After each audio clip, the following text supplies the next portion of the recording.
Ya, pues, estamos al aire. ¿Cómo estás, Alberto? Bien, aquí en el programa especial del derrumbe del modelo. El derrumbe del modelo. Estamos caminando. Estamos en medio del derrumbe. Estamos justamente en medio del derrumbe, en Plaza Italia. Camisetas de la U señalando el derrumbe. Definitivamente. Tenemos mucha construcción de sentido, porque aquí la gente está dotando de sentido a lo que está pasando. Miles de personas ya a esta hora, muy temprano, y hace rato ya estaban, porque pasé hace rato y estaban también. Así es que efectivamente está muy fuerte. Solo falta Mirko. Oye, pero ¿y Mirko? ¿Dónde está Mirko? No sé, yo creo que lo secuestraron, no tengo idea. Los alienígenas de Morel. Oye, era cierto el audio, el otro día nos mandaron el audio a un grupo que tenemos, Darío y otras personas, y todos decíamos, no, eso no puede ser verdad, que le están imitando la voz. Pero bueno. Ya, vamos a contextualizar. Esperamos que se escuche bien. Según mi super reproductor está captando perfectamente nuestra voz. Presentarnos, estamos en la Cosa Nostra. Aunque efectivamente Mirko, no sé, yo lo vi lanzando unas molotov, no sé si me confundí, quizás era otra persona haciendo actos vandálicos. De hecho que Mirko no es una persona, es una especie de emanación, es un concepto encarnado en un acelerador de partículas especial, capaz de ir y generar el caos en las élites. Ese es el sentido de su existencia. Mira, la gente aplaude, hay algo que está pasando. Puede que sea justamente Mirko. Bueno, hay un líder. ¿Hay un líder? No es Mirko, Oye, bueno, así que estamos partiendo una súper especial de la Cosa Nostra, que en realidad podríamos llamarlo la cosa tuya. Sí. Eso es muy, muy simbólico. Pero mira, Freud decía que donde hay una masa manifestándose, siempre están esperando la emergencia de su padre. ¿Eso decía Freud? Sí, está esperando la emergencia de un padre que se haga cargo de la masa. Sí. No le vamos a pedir mucho feminismo a Freud, porque efectivamente ni lo tenía, pero eso no quiere... Tampoco le importaba. Ahora, el que no ha leído a Freud, no ha entendido a Freud con profundidad, se pierde muchas cosas, también hay que decirlo. Sí.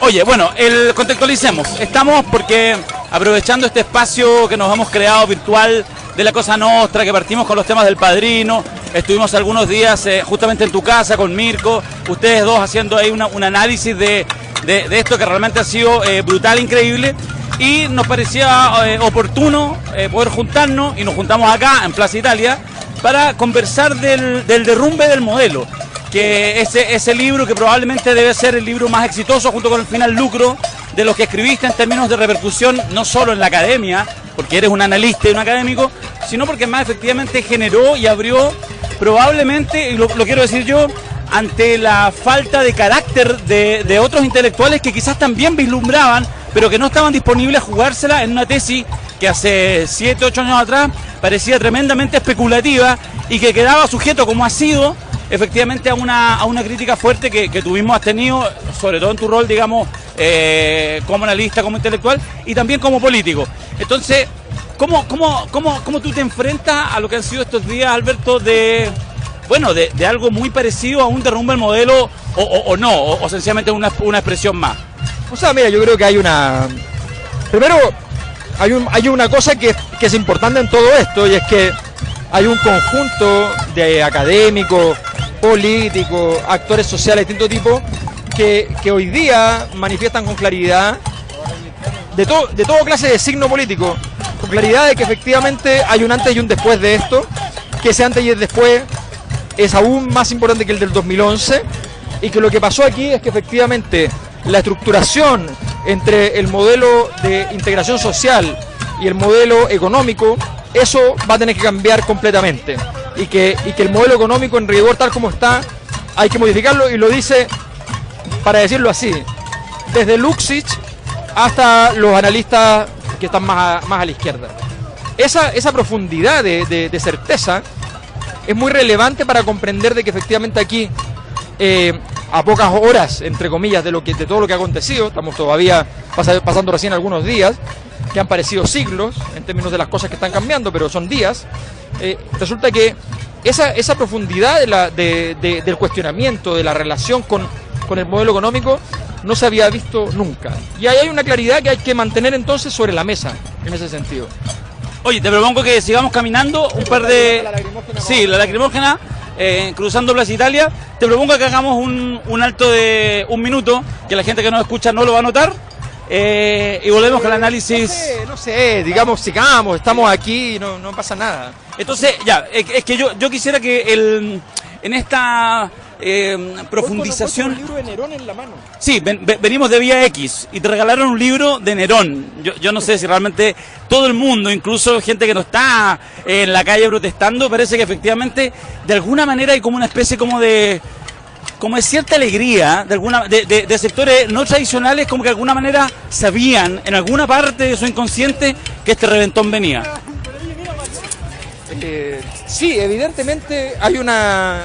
O sea, ¿por qué estamos todo el rato, de alguna manera, o sea, que me regalen este libro, en este contexto? Yo no lo elegí, era el que me pasaron. ¿Ya? Estamos hablando del homenaje al fuego, Nerón, o sea, al fuego en una ciudad. Y es una pregunta que es relevante para toda la gente que le interesa operar desde la mínima sabiduría, en el fondo, de preguntarse las cosas correctas. Esa es la sabiduría, no es responderse las cosas correctamente, es preguntarse las cosas correctas. Preguntarse qué significa el fuego en todo este escenario es una gran pregunta. Y el fuego, bueno, de toda la vida significa, en la Biblia, por ejemplo, significa la limpieza, la purga, la posibilidad de a través de un elemento radical, terminar con algo, terminar con una época, con un lugar, con un espacio, con un tiempo. Eso es lo que significa normalmente el fuego. En estos sábados trabaja mucho este concepto en Sobre Héroes y Tumbas, apoyado en personajes y conceptos bíblicos también. Entonces, en ese contexto, entender lo que ha pasado, lo que significa que aquí las cosas no solo hayan sido destruidas, sino que hayan sido quemadas, y que esa quema, que puede ser organizada incluso por pequeños grupos, haya sido de alguna manera, no digo reivindicada, porque no necesariamente es eso, basta con que la mayor parte de la población esté ante la duda de si está de acuerdo o en desacuerdo con esa quema, con ese solo hecho yo creo que ya es muy valioso desde el punto de vista de la comprensión de los hechos. O sea, la ciudadanía está diciendo, mira, no sé en realidad si esto está mal o está bien. Solo sé que está pasando y que de alguna manera hay algo de mí que me dice que no está mal que esté ocurriendo. Yendo un poco a las metáforas, tú expresas al fuego, que yo creo que es súper interesante, porque el fuego tiene algo, no lo vamos a descubrir, tiene una cosa interesante, agrupaba también las barricadas, es muy inútil, desde el punto de vista, para la barricada no hay nada más inútil que el fuego, lo único que hace es que le avisa a los pacos que efectivamente el fuego está ahí, cuando en realidad es más efectivo, cosas apagadas, fierro. La oportunidad de exacto, y sin embargo se hace igual, porque en realidad lo que sí tiene, lo que pierde en términos de alentarle a la fuerza de carabineros, tiene en términos de la ritualidad. Y en eso hay otra figura que yo no sé si te hace sentido, que lo plantea Durkheim, ¿cierto? Sí. Que está en otra dimensión, que esta expresión tan importante respecto a la destrucción festiva y comunitaria del excedente productivo, como el gran elemento articulador de la norma social. Entonces, claro, esto tiene la lógica de la fiesta. Sí. Pero a veces el saqueo de un supermercado parece que también tiene algo de eso. Bueno, el viejo concepto del potlatch, que es un concepto sobre los indígenas de América del Norte, que se conceptualiza en varios autores, entre el más destacado probablemente el sobrino, sí, creo que es el sobrino de Durkheim o es el yerno, no me acuerdo, pero bueno, no importa, no, es el sobrino de Durkheim, que es Marcel Mauss, sí. Que plantea en el fondo que en esta relación de dar y recibir hay grupos donde efectivamente la posibilidad de relacionarse con el otro se hace a través de la quema de este excedente. En este caso, el excedente quemado es un excedente que está fuera de nosotros. Claro. ¿Ya? Que no vamos a recibir. Exacto. Entonces, ahí está la magnitud de la protesta, en el fondo. La magnitud de la protesta es que tú inviertes. No es algo que tú das y que tú destruyes para honrar, sino que es algo que tú sencillamente destruyes allá afuera, en el otro que te debe, Es la deuda que tú no pudiste cobrarle, ¿ya?, a los supermercados, a las multitiendas, porque aquí no están atacando los negocios de barrio, o sea, están sacando los grandes supermercados.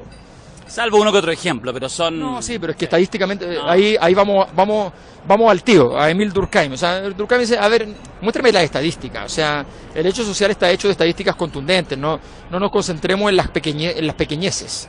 Entonces, eso es lo importante, y ahí hay que tener conciencia. Nosotros estamos en una situación en la cual está pasando algo muy importante, de gran magnitud, de gran complejidad también, que requiere un ejercicio intelectual para quienes nos dedicamos a esto importante, y ese ejercicio es el que yo invito a hacer. O sea, yo no estoy diciendo nada desde el punto de vista personal cuando digo todo esto, estoy diciendo una cosa que tiene que ver con un proceso de reflexión que está en curso, en el proceso de reflexión que está uno cuando está escribiendo un libro, en el proceso de reflexión que está uno cuando está tratando de entender algo que está pasando, con las antecedentes y las posibilidades que tenemos quienes hemos investigado el fenómeno, que tenemos un reservorio de información. Pero no, la única diferencia con cualquier otra persona que pueda pensarlo desde su agudeza mental es que efectivamente esto lo tenemos más o menos sistematizado de antes y vamos viendo qué es lo que va pasando después. Pero esto es un ejercicio que todos debemos hacer, que todos debemos tratar de entender qué es lo que está pasando en sus pequeños detalles. ¿Por qué en la calle, leo acá, grita por todas partes, evade? O sea, ¿qué es lo que está pasando allí? Ahora, eso justamente, no sé, bueno, te lo planteo en realidad no solamente desde lo que pienso, sino también de las propias angustias que uno tiene.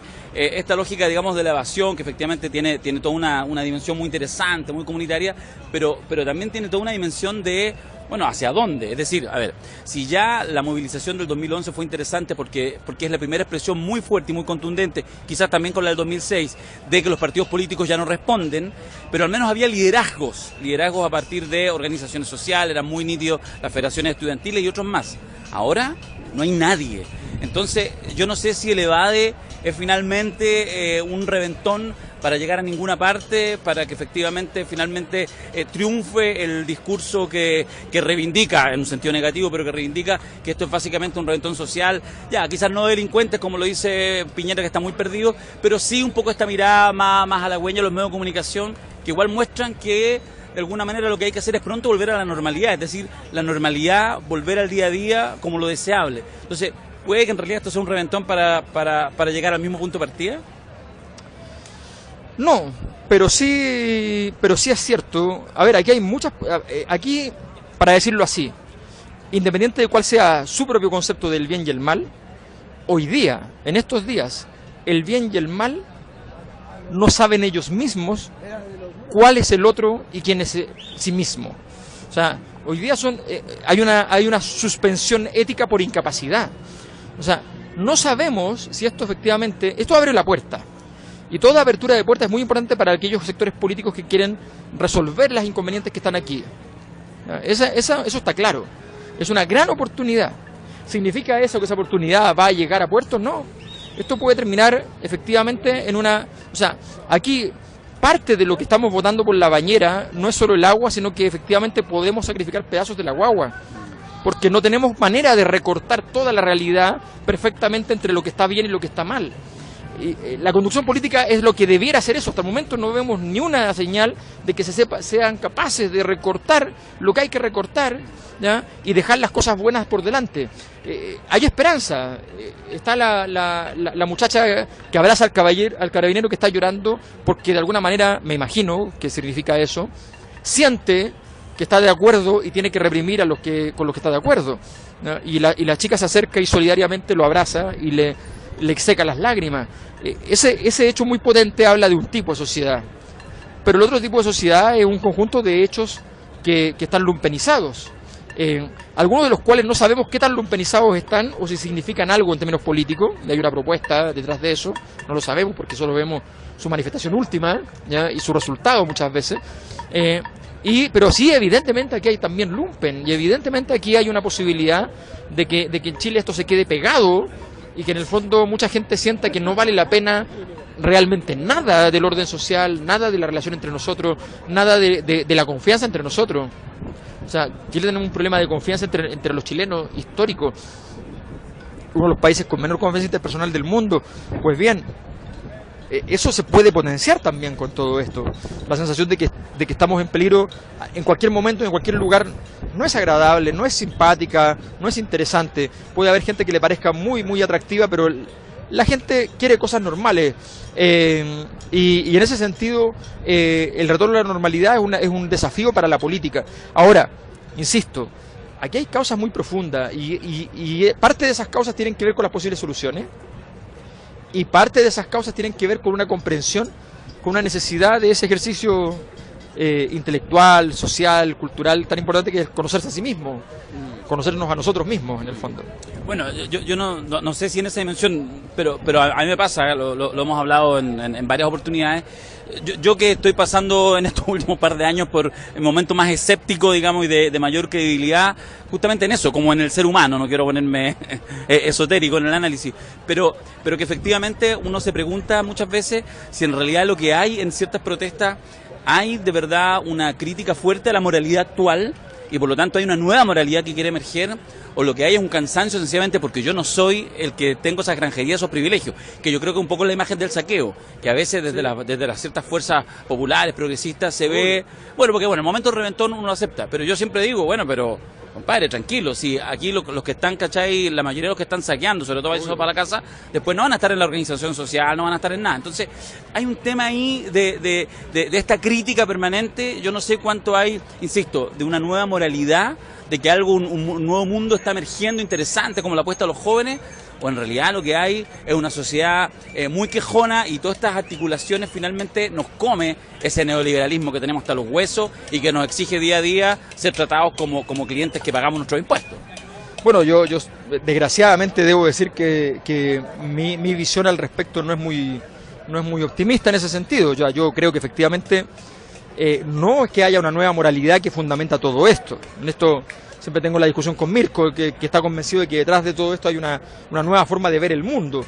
Yo creo que eso es muy, muy parcial, y eso significa que hay muy pequeños grupos que están efectivamente con esa perspectiva, y que creo que además no han sincerado ellos mismos todo su repertorio para saber si realmente ese es lo que están planteando, es realmente un nuevo mundo.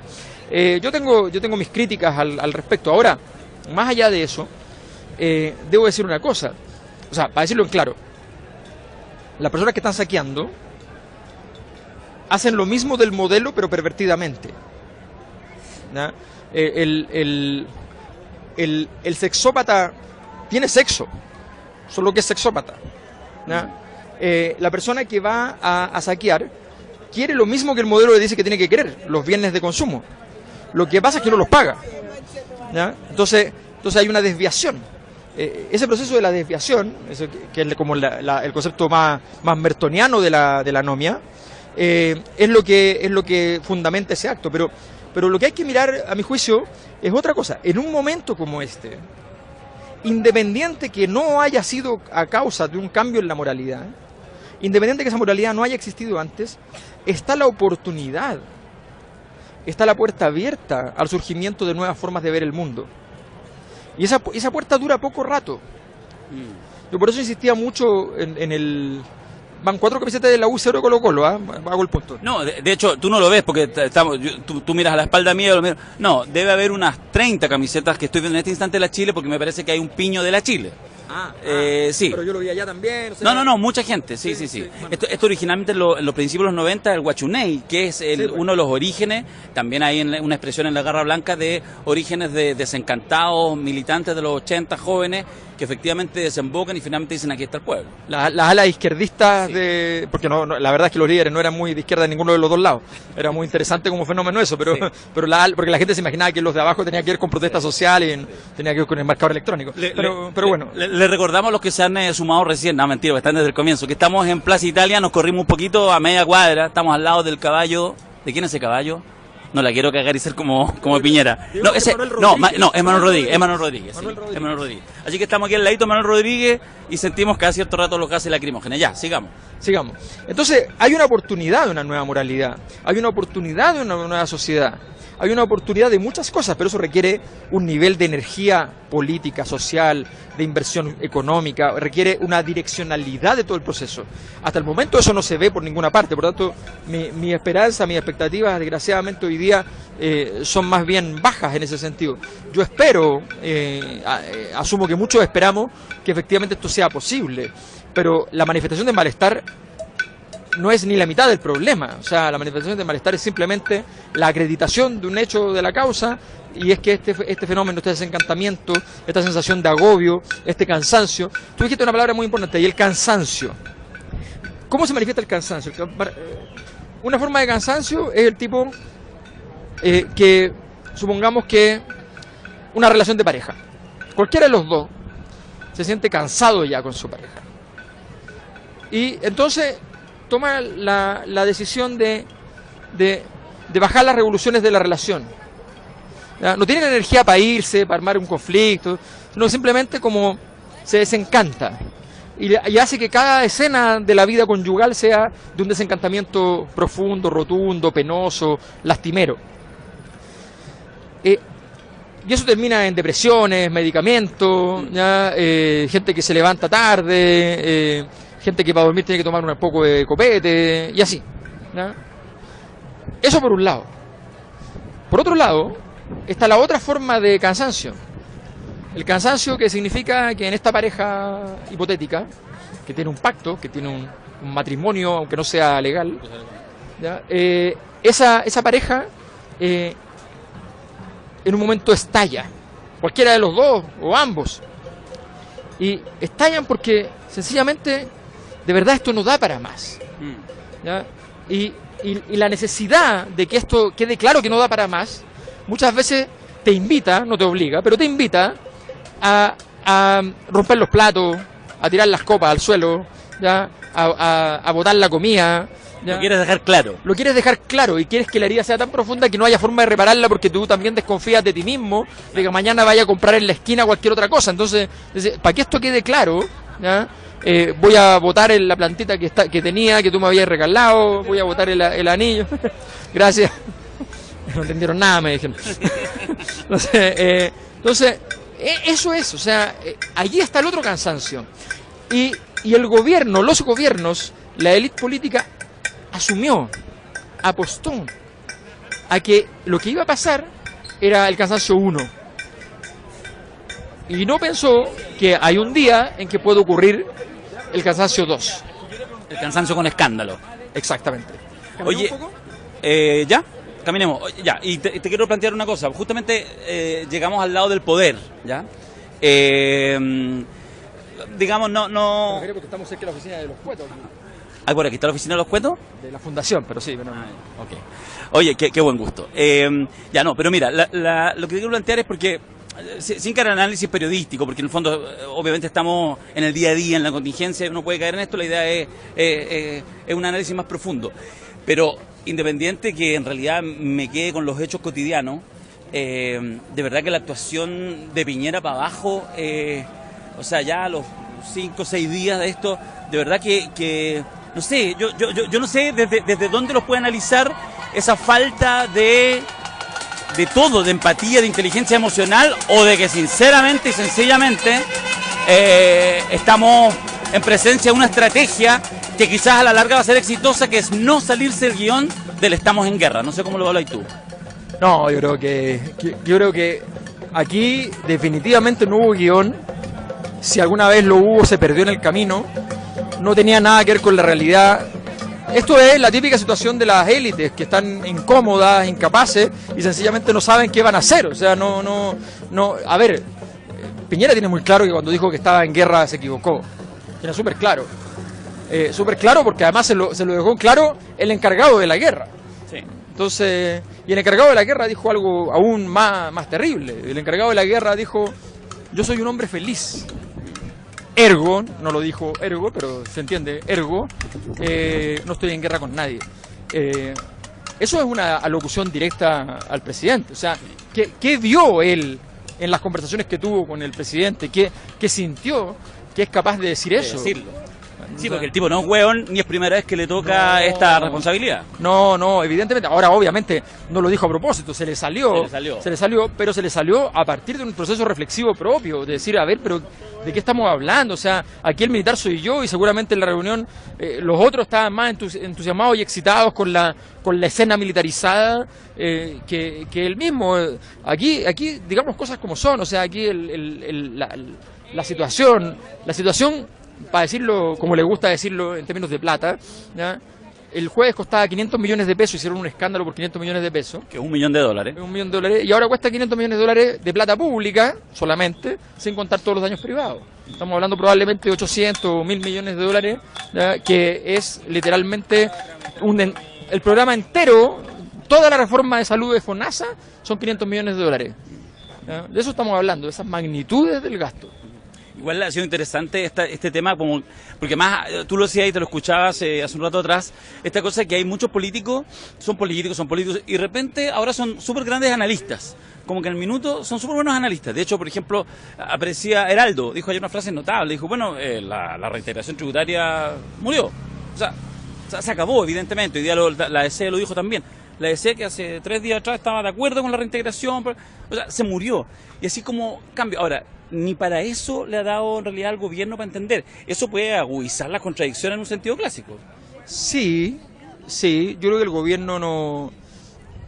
Uno de los fenómenos asociados a las sociedades con poca integración social, y eso pasa mucho en Chile, es que a la gente le cuesta pedir perdón, le cuesta decir gracias, le cuesta relacionarse. Entonces, lo que estamos viendo es cómo la hipertrofia de la vida económica, ¿ya? Se relaciona con esta incapacidad, subdesarrollo, ¿ya? El carácter hipotónico de todo la matriz cultural y de las relaciones de capital social entre las personas. Y allí es donde donde el gobierno tiene una incapacidad enorme. O sea, el gobierno va y no es capaz de decir, perdón, me equivoqué, que es lo que hizo Carla Rubilar y con eso salió jugando súper bien. El gobierno no es capaz de comprender que los errores, los errores son los que generan este estallido. O sea, aquí hay una causa profunda, ¿ya? Una causa profunda que no tuvo ningún obstáculo para crecer. ¿Pero por qué no tuvo ningún obstáculo? Porque sencillamente el gobierno, en vez de actuar como alguna clase de muro de contención, se convirtió en un catalizador.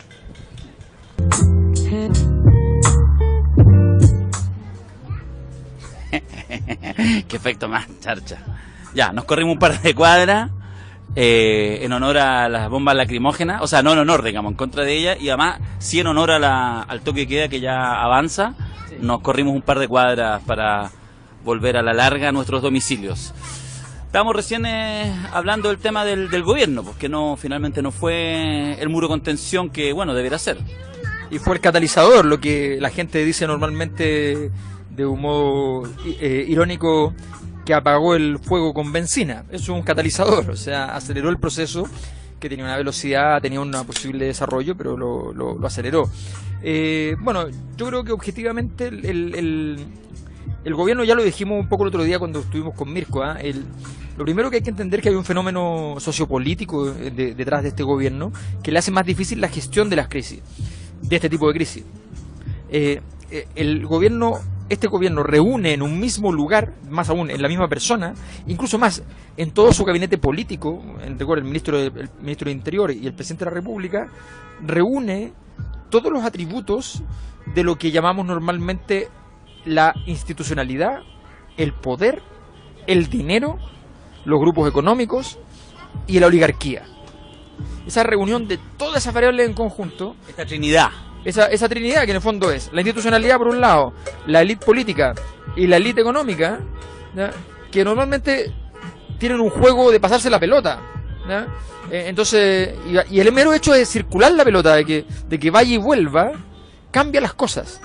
A los jugadores buenos para la pelota, los técnicos los recontraputean para que la suelten, porque la pelota en tus pies, por bueno que seas, ¿ya? No sirve, o sea, tiene que haber un proceso de circulación, porque se pierde poder cuando tú tienes todo concentrado en un solo punto. Entonces, cuando Sebastián Piñera permanentemente intenta demostrar que él las hace todas, que de alguna manera, por aquí y por allá, sigue siendo un gran empresario, que de alguna manera por aquí y por allá es el principal político del país porque es el presidente, que de alguna manera conduce la institucionalidad, que de alguna manera las hace todas, entonces sencillamente eso le quita poder. Y cuando alguien lo impugna a él en una de sus dimensiones, entonces le impugna en todas.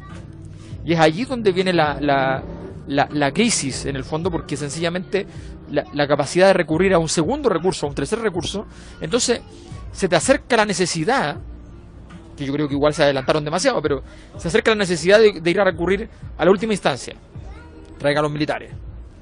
Pero porque no hay esa sensibilidad de entender que hay un largo camino que recorrer, que hay un largo camino de expresiones rituales, estéticas, políticas propiamente tales, de políticas públicas, todas las cuales podrían estar alimentando la posibilidad de ir poniendo un pequeño muro de contención, o al menos generando la inquietud de la contraparte, o sea, ganar tiempo, hacer dudar a las personas respecto al horizonte que tiene esto.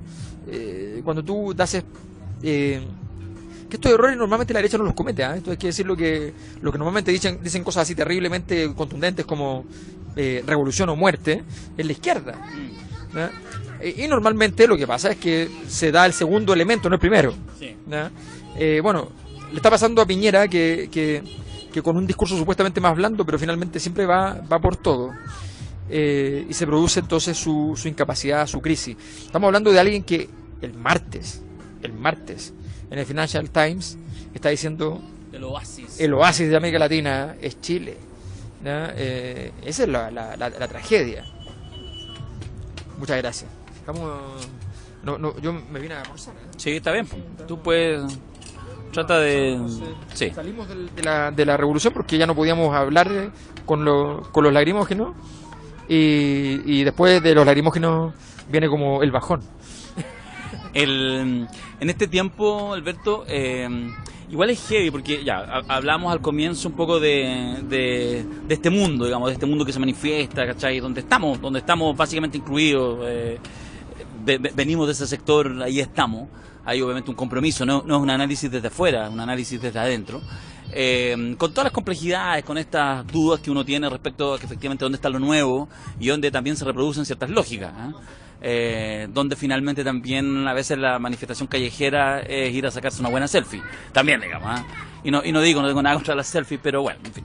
Y también ahora hablábamos hacías el análisis a propósito, digamos, como de las incompetencias de este gobierno. Entonces lo vuelvo a poner en foco de la lógica del derrumbe del modelo,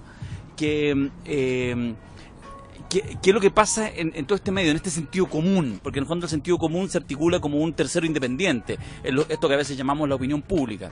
Y que igual ha sido interesante porque en estos pocos días, que tal como decía al inicio, es como que hubiera pasado un siglo realmente en estos 5 días, ¿cachai? De locura, y de cosas muy interesantes, pero este tercero intermedio, esta reivindicación de la normalidad, esto que va pasando, no sé, ¿cómo lo analizáis? ¿Cómo lo ves? Insisto, en la perspectiva, en esta lógica de lo que tú has planteado, digamos, de que efectivamente, no solo en el libro del derrumbe del modelo, también en Autopsia, donde efectivamente estas lógicas, estos clivajes que desaparecen y surgen otros, porque todavía parecieran anclados. Por ejemplo, en el caso de la opinión pública, de los medios de comunicación, esta lógica de la normalidad, la normatividad. Entonces, todos los días partimos en la mañana, donde de alguna manera, claro, se asume que lo que estamos buscando es la normalidad.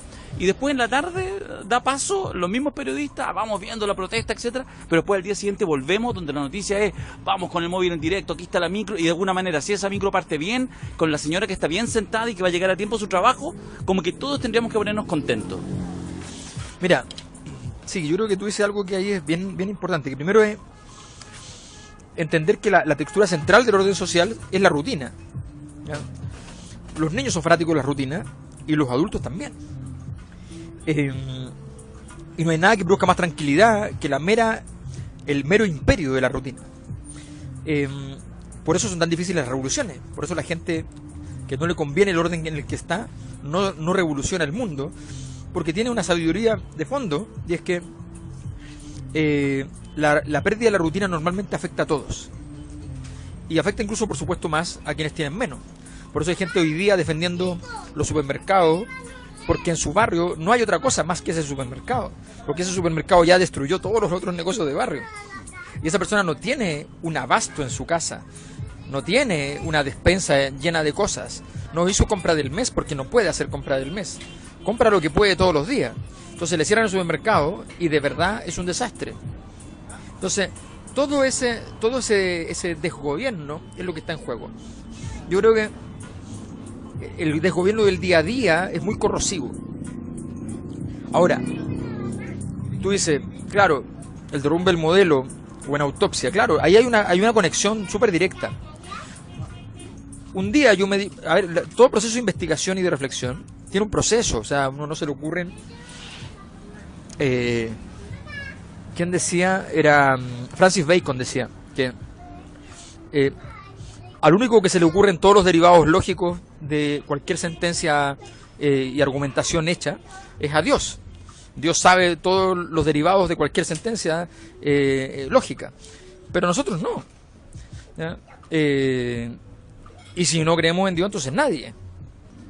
Entonces tenemos el problema de que estamos frente al hecho de que uno va descubriendo cosas en el camino que son obvias, pero no las habías visto.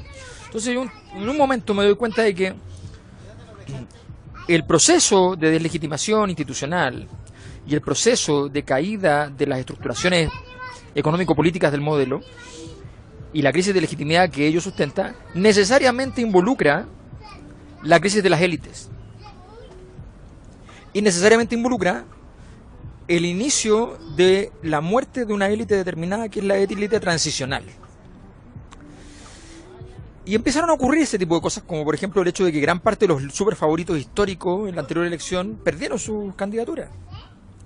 El emblema Saldívar, pero muchos fueron perdiendo sus candidaturas. Y ahora vemos cómo, de un modo mucho más contundente, esto empieza a ocurrir de una manera flagrante. O sea, ¿cuál es el poder real de gran parte de estos actores que están tratando de ir y decir algo que caiga simpático? No tienen más que decir algo que caiga simpático. Eso es muy poco. A lo Felipe Cast. Son el chistosito del curso. ¿Ya? No le da conducción de ningún tipo, no hay poder allí. Entonces hay una pérdida, un vaciamiento de ese poder. Ese proceso que estamos viviendo es muy importante, pero tiene una condición que también es bien importante señalar.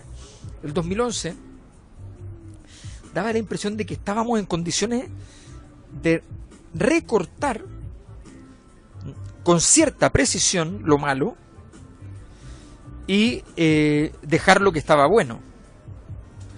Ahora da la impresión de que no estamos en condiciones de hacer eso, que sabemos que ese recorte no sirve porque nos empiezan a mover el recorte y entonces la cosa finalmente no funciona. Entonces estamos en una fase donde estamos yendo mucho más lejos. Estamos diciendo, ¿saben qué? No hay nada que recortar, esto hay que quemarlo. Y nuevamente aparece ahí la metáfora del fuego, de quemarlo. Ya, pero eso es por el lado del pueblo, eso es por el lado de abajo, ¿ya?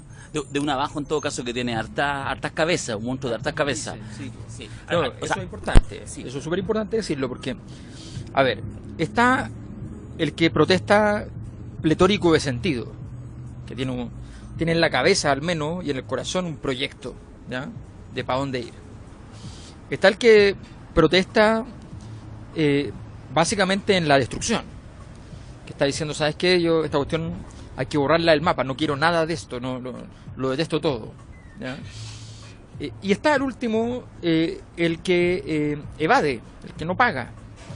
El que no paga en realidad, como decíamos antes, es la persona que efectivamente respeta el modelo en sus fines, pero lo violenta en sus medios. Y eso son tres personajes entonces completamente diferentes, pero que a veces pueden estar en la misma persona. Y están en todos nosotros un poco. En todos nosotros hay porcentajes de las tres cosas. En el miembro de la élite que filtró los audios de presidente y primera dama, ¿ya? Hay algo de incendiario, ¿ya? Hay algo de loco que quema las cosas, porque sabe que eso no le puede hacer bien a su amigo, a su amiga, a su empleador, al jefe de su proyecto, al que lo puso ahí en el cargo en La Moneda, en fin.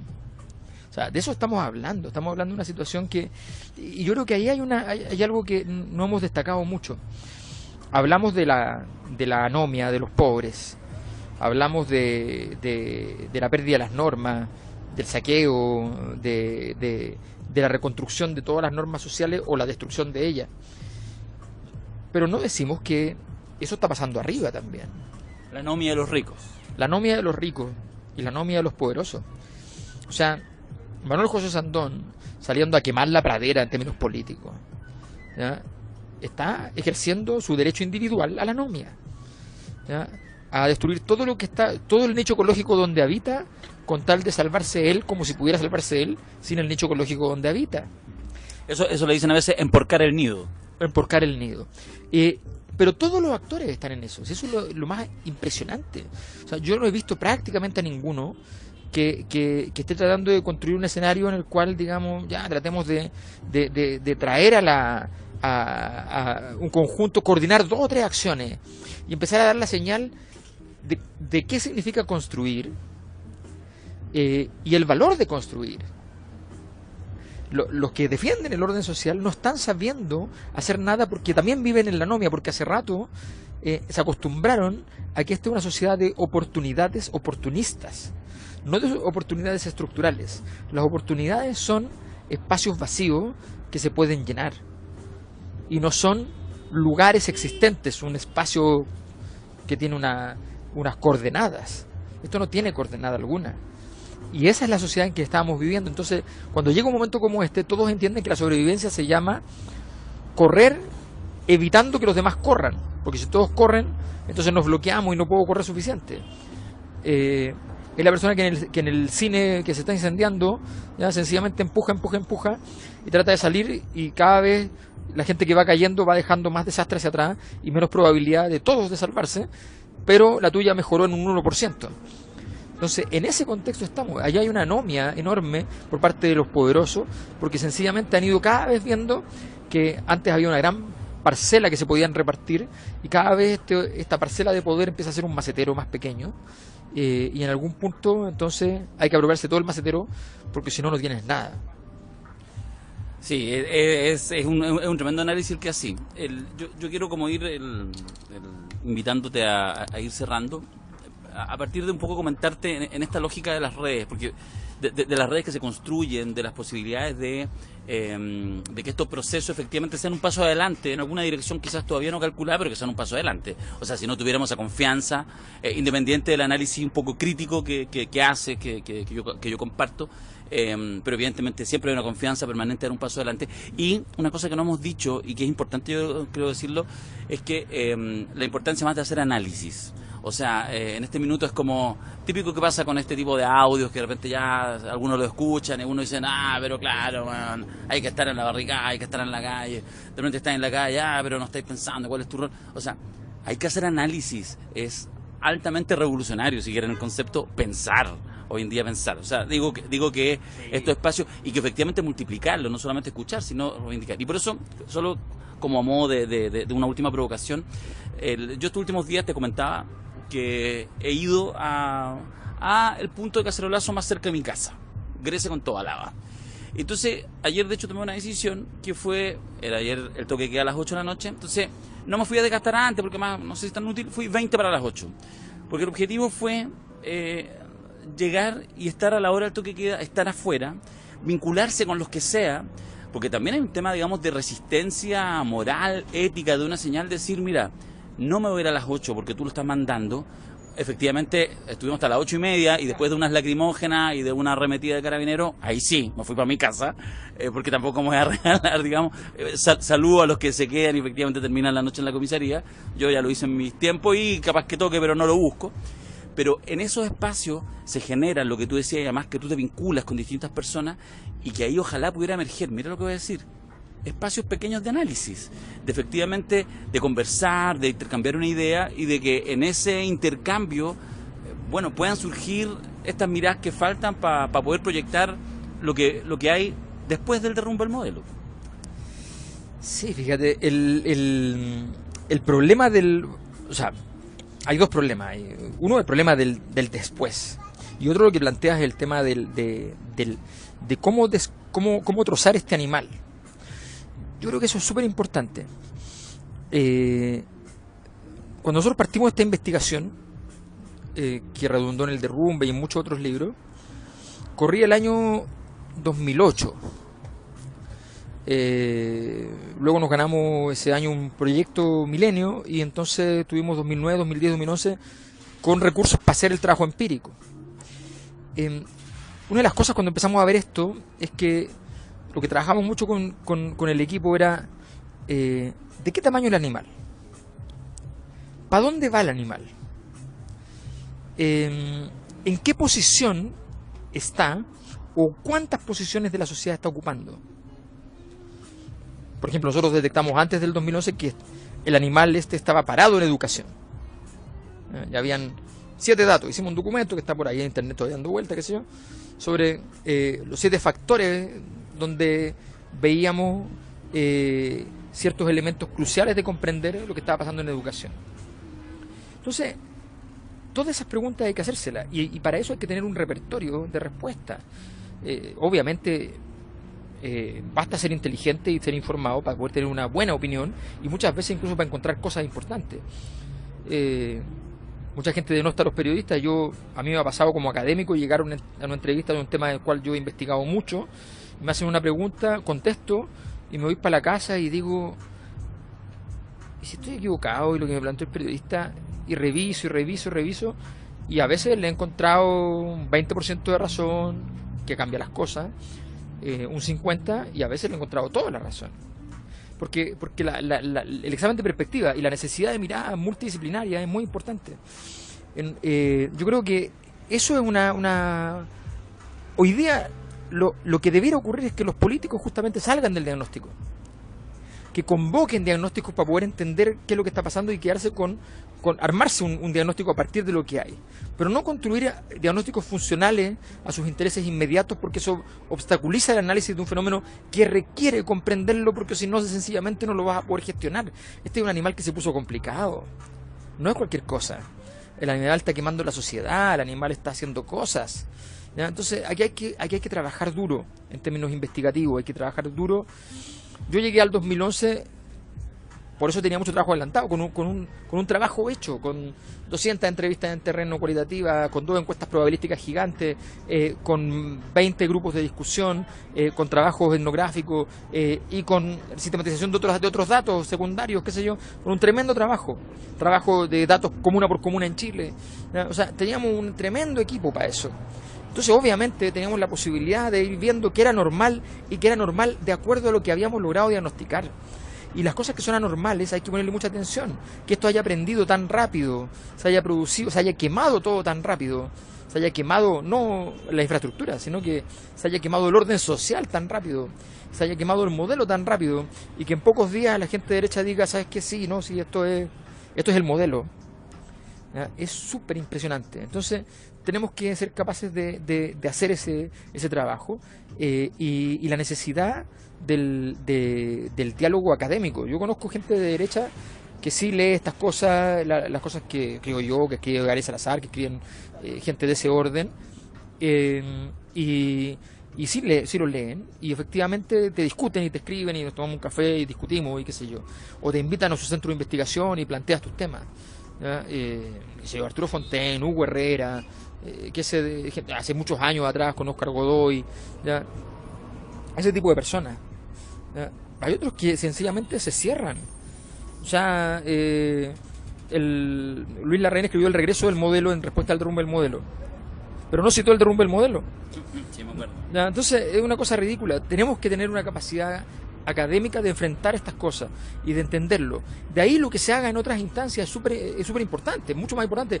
Pero a partir de esto, el Congreso Nacional debiera tener un equipo de expertos súper potentes que sea capaz de otorgar posibles interpretaciones. No digo la interpretación, digo posibles datos, interpretaciones. No solamente prepararle un documento para que el tipo vaya a exponer sobre globalización a no sé dónde, ¿ya? No, aquí hay que pensar en cómo hacemos ejercitar. O sea, yo tengo ahí un archivo con todo lo que se escribió en contra, o algo de lo que se escribió en contra en la época que salió el derrumbe.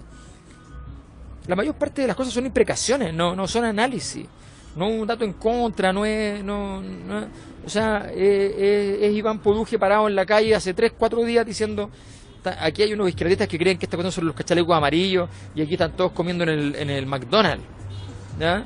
Aquí, ¿qué se creen? Y 24 horas después estaban los chalecos amarillos. Entonces, de eso estamos hablando. De esa comprensión. Y yo creo que ahí hay un desafío grande para quienes estamos en el mundo de la academia, para quienes tenemos un espacio intelectual que hacer. Eso, y de eso yo creo que deberíamos, bueno, no sé, sí, podemos hacer otro programa en un par de días más, cuando esto vaya decantando, porque ahora hay promesas de que el gobierno ya va a ofrecer cosas y van a salir, va a salir un poquito de maná del cielo. Vamos a saber cuánto maná, de qué orden y cuánto le apuntan a la zona de sacrificio en el alma de los chilenos. Excelente, ya pues, lo dejamos ahí entonces, ya llega el toque de queda del día de hoy, y seguramente, bueno, esto lo pueden encontrar en Spotify, La Cosa Nostra, en evox.com y también en YouTube, que siempre lo subimos, y seguramente estaremos una muy próxima oportunidad con Mirko Macari, que hoy se nos perdió encapuchado en algún sector de la Plaza Italia, para volver también a los análisis padrinescos que hoy nos hemos saltado, porque es más fuerte la realidad y a veces no hay ni siquiera espacio para aquello. Claro, hay espacios para esas cosas, pero yo creo que hay que empezar también a ordenar el marco teórico en medio de este escenario. Lo digo además porque estoy escribiendo la segunda parte del derrumbe, ¿ya? El Imperio ya ni contraataca se llama. Y entonces estamos en eso. Es un buen título. Ya, ok, entonces ya pronto en librerías El Imperio ya ni contraataca. Hasta la próxima, chao.